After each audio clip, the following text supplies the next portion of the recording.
सो superposition theorem, जब हम इस वर्ड को स्प्लिट करते हैं तो वर्ड बनता है सुपर और पोजीशन। तो इससे हमें इतनी हिंट तो मिल जा रही है कि इस थ्योरम में हम सोर्सेज की पोजीशन के बारे में कुछ बात करने वाले हैं। So hello everyone, welcome two aspirants पाठशाला और मैं हूं एस्पिरेंट शिशिर। आज के इस वीडियो में हम बात करने वाले सुपरपोजिशन थ्योरम। सो चलिए स्टार्ट करते हैं।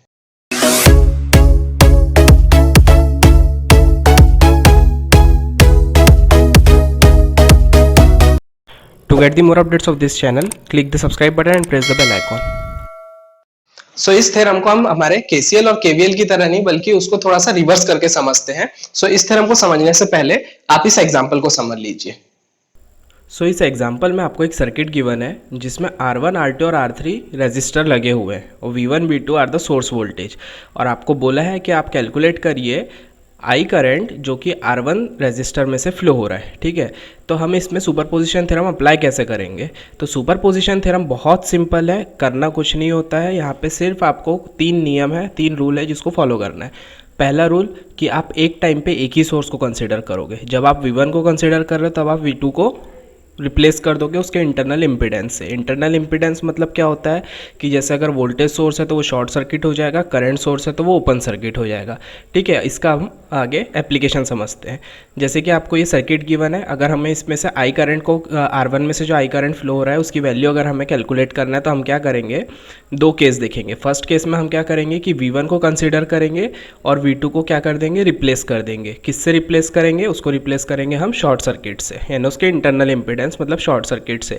और अब वो V2 टर्न ऑफ हो चुका है, डीएक्टिवेट हो चुका है। एक्टिवेट क्या है? तो V1 है। अब V1 वोल्टेज के लिए हम यहाँ से कैलकुलेट करेंगे I1 करंट जो कि R1 से फ्लो हो रहा है, तो हमको यहाँ से I1 की वैल्यू मिल जाएगी। ठीक है, नेक्स्ट हम क्या करेंगे, V2 को एक्टिवेट करेंगे और V1 को रिप्लेस कर देंगे उसके इंटरनल इम्पीडेंस से, और फिर कैलकुलेट करेंगे हम I2 करंट। तो हमने क्या किए, V1 को जब हम एक्टिवेट रखे थे V2 को बंद किए, I1 मिल गया। फिर V2 को चालू रखे, V1 को बंद किए, I2 मिल गया। यहाँ से I1 I2 की वैल्यू मिल गई। अब हमको टोटल करंट जो कैलकुलेट करना है वो क्या होगा, अलजेब्रिक सम होगा इन I1 और I2 का। ठीक है, ये एग्जाम्पल बहुत ईजी है, बहुत सिंपल है, थ्योरम भी बहुत सिंपल है, बेसिक है एकदम। तो हमको क्या करना है, एक टाइम पे एक ही सोर्स को कंसीडर करना है, फिर एक उसमें से उसके अकॉर्डिंग एक करंट निकालना है, फिर दूसरे सोर्स को कंसीडर करना है, फिर उसके अकॉर्डिंग एक करंट निकालना है, दोनों का अलजेब्रिक सम करना है, टोटल करंट मिल जाएगा। तो कंक्लूजन क्या निकलता है सुपरपोजिशन थ्योरम का? कंक्लूजन ये है कि आपको एक टाइम पे एक ही सोर्स को कंसिडर करना है। दूसरी बात कि जब आप उस सोर्स को कंसिडर कर रहे हो तो दूसरे सोर्स को उसके इंटरनल इम्पीडेंस से रिप्लेस कर दोगे। अब इंटरनल इम्पीडेंस मतलब क्या होगा कि अगर वोल्टेज सोर्स है तो वो शॉर्ट सर्किट हो जाएगा और करंट सोर्स है तो वो ओपन सर्किट हो जाएगा। तो ये तो हो गया एग्जांपल, आपको इससे थोड़ा तो आइडिया हो गया होगा सुपरपोजिशन के बारे में। अब हम समझते हैं सुपरपोजिशन थ्योरम की स्टेटमेंट क्या बोलती है। सो सुपरपोजिशन थ्योरम इसका स्टेटमेंट बोलता है, any linear bilateral network containing more than one independent sources, the response in any of the branches is equal to algebraic sum of the responses caused by each individual sources acting alone where the rest of the sources are replaced by their internal impedance. मतलब कि any linear bilateral network. अब linear elements क्या होते हैं? Linear elements वो होते हैं जिसके पैरामीटर्स जो होते हैं वो कांस्टेंट होते हैं। अब पैरामीटर्स कांस्टेंट का मतलब क्या होता है कि वो करंट और वोल्टेज, करंट और वोल्टेज के साथ वो चेंज नहीं होते। जो एलिमेंट्स होते हैं उनके पैरामीटर्स जो हैं वो करंट और वोल्टेज के साथ चेंज नहीं होते, उन्हें कहा जाता है लीनियर एलिमेंट्स। और बायलैटरल क्या होता है?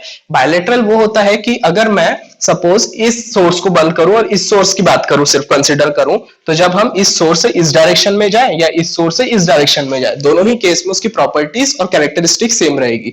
इसे हम कहते हैं बायलैटरल। सो लीनियर बायलैटरल मतलब कि वो एलिमेंट जिसमें करंट और वोल्टेज के साथ में कोई चेंज नहीं होगा और वो किसी भी डायरेक्शन से जाएंगे उनकी प्रॉपर्टीज और कैरेक्टरिस्टिक सेम रहेगी। सो बोल रहा है कि any linear bilateral network containing more than one independent sources, जिसमें कि मोर देन वन इंडिपेंडेंट, जैसे यहाँ पे दो है वैसे ही more than one independent sources, the response in any of the branches यानी कि इस ब्रांच की बात करूं या इस ब्रांच की बात करूं, दोनों में जो रिस्पॉन्स होगा is equal to algebraic sum of the responses caused by each individual source।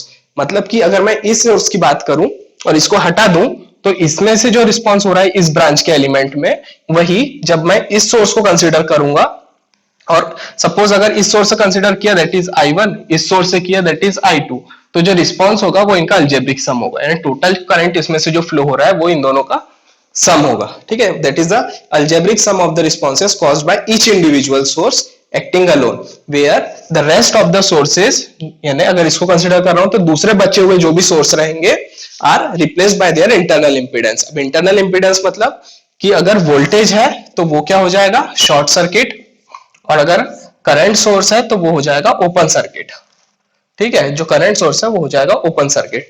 अब हम इसका एक एग्जांपल लेंगे, न्यूमेरिकल से हमें और अच्छे से क्लियर हो जाएगा। सो इस पर्टिकुलर एग्जांपल में क्या हो रहा है, इस एग्जांपल में हमने कंसीडर किए हैं दो सोर्स, जो कि एक हमने ले लिए वोल्टेज और एक ले लिया हमने करंट सोर्स, ठीक है। अब यहाँ पे बोल रहा है कि 20 वोल्ट का वोल्टेज सोर्स है, 2 ओम का रेजिस्टेंस, 4 ओम का रेजिस्टेंस और 8 ओम का रेजिस्टेंस है, और 2 एम्पियर का यहाँ पे करंट सोर्स लगा हुआ है। अब हम जब इस पे सुपरपोजिशन अप्लाई करेंगे ना, हम बेसिकली क्या कर रहे हैं, पहले एक सोर्स को लेंगे, दूसरे को उसके इंटरनल इंपीडेंस में डालेंगे, फिर दूसरे को लेंगे और पहले को इंटरनल इंपीडेंस में डालेंगे। तो उससे क्या होगा, क्वेश्चन ने बोला कैलकुलेट करो कि करंट 8 ओम रेजिस्टेंस से कितना फ्लो हो रहा है, यानी इस पर्टिकुलर रेजिस्टेंस से कितना करंट फ्लो हो रहा है। तो हम यहाँ पे सुपरपोजिशन थ्योरम को अप्लाई करेंगे। सो केस 1 क्या करेंगे अपन कि हम इस करंट सोर्स को हटाएंगे और वोल्टेज सोर्स को कंसीडर करेंगे। तो जब हम करंट सोर्स को हटाएंगे तो क्या होगा कि उसका इंटरनल इंपीडेंस, मैंने क्या बताया था कि करंट सोर्स जो रहता है उसका इंटरनल इंपीडेंस मतलब उसको ओपन सर्किट में कन्वर्ट करेंगे, ठीक है। तो ओपन सर्किट में जब वो कन्वर्ट होगा तो अपने पास डायग्राम, सर्किट डायग्राम कैसा दिखेगा, कुछ ऐसा दिखेगा। अब क्योंकि ये ओपन सर्किट है तो ये वाला जो ब्रांच है इसका तो कोई मतलब ही नहीं है, ये तो पहले ही जीरो हो गया, ठीक है, यहाँ पे ऑलरेडी नहीं है। तो ये कैसा कन्वर्ट हो जाएगा कि यहाँ पे हो जाएगा आपका 20 वोल्ट, ये कुछ ऐसा दिखेगा, 8 ओम 2 ओम, ठीक है, ये हो गया 20 वोल्ट। तो यहाँ पे हम क्या करेंगे, हमको 8 ओम से पास होने वाला करंट देखना है, मतलब यहाँ से निकला आपका आई निकला जो कि स्प्लिट हुआ था I1 और I2 में। I1 की कोई वैल्यू नहीं होगी क्योंकि ये यहाँ पे ओपन सर्किट है। I2 की वैल्यू क्या होगी वो हमको कैलकुलेट करना है। तो हमको पता है ओम्स लॉ ने क्या बोला था, V equals to I into R, therefore I निकालना है हमको, I equals to V by R, है ना। V कितना है हमारे पास में 20 वोल्ट, R क्या है, R ये दोनों क्या है सीरीज में, ये सर्किट में जैसे देख रहे हैं दोनों सीरीज में है, तो क्या करेंगे हम इसको प्लस कर देंगे क्योंकि ये सीरीज में 8 + 2, तो ये वैल्यू कितनी हो गई 20/10 यानी कि 2 एम्पियर। ये किसकी वैल्यू हो गई, 8 ओम से पास होने वाले करंट की, मतलब I2 की। कब, जब हमने वोल्ट सोर्स को हमने कंसीडर किया है और करंट को हमने बंद रखा है। अब क्या करेंगे हम केस 2 में, यहाँ पे करंट सोर्स को कंसीडर करेंगे और वोल्टेज सोर्स को हम क्या करेंगे शॉर्ट सर्किट, मतलब उसका इंटरनल इंपीडेंस कर देंगे। तो यहाँ पे क्या हो जाएगा, यहाँ पे शॉर्ट सर्किट हो जाएगा। तो जब ये शॉर्ट सर्किट होगा उस केस में क्या होगा कि हम यहाँ पे अप्लाई करेंगे current division rule. Current division rule क्या बोलता है कि यहाँ से आपका जो मेन करंट आ रहा है, मेन करंट मल्टीप्लाई बाय जो करंट यहाँ पे डिवाइड हो रहा है I1 डैश और I2 डैश पे डिवाइड हो रहा है, मेन करंट I जो है वो I1 डैश और I2 डैश पे डिवाइड हो जा रहा है। हमको कैलकुलेट किस रेजिस्टेंस के लिए करना है, किस रेजिस्टर के लिए, 8 ओम के लिए। मतलब इसका अपोजिट क्या हो गया current I1 dash, I1 dash किस में से फ्लो हो रहा है 2 ओम रेजिस्टर में से। तो हम क्या करेंगे, main current that is 2 ampere into opposite current का रेजिस्टेंस मतलब 2 ओम अपॉन R1 प्लस R2, ठीक है। यानी कि यहाँ पे कौन से हम रजिस्टर को प्लस करेंगे, 8 ओम और 2 ओम को, 8 + 2, तो 2 × 2 4 एंड 10 यानी 4/10 हो गया ये, 4/10 दैट इज 0.4 एम्पियर। तो I2 डैश की वैल्यू यहाँ पे कितनी आ रही है 0.4 एम्पियर। तो अब सुपरपोजिशन थ्योरम के अकॉर्डिंग क्या करेंगे हम, ये दोनों ही केस से निकले, मतलब I2 और I2 डैश को दोनों को ऐड कर देंगे तो वो हो जाएगा आपका I2 की वैल्यू आई है 2 एम्पियर और I2 डैश की वैल्यू आई है आपकी 0.4 एम्पियर। तो ऐसा करके हमारा 8 ओम रेजिस्टेंस में से पास होने वाला करंट जो है उसकी वैल्यू हो जाएगी 2.4 एम्पियर। तो ऐसे हम सुपरपोजिशन थ्योरम को समझे।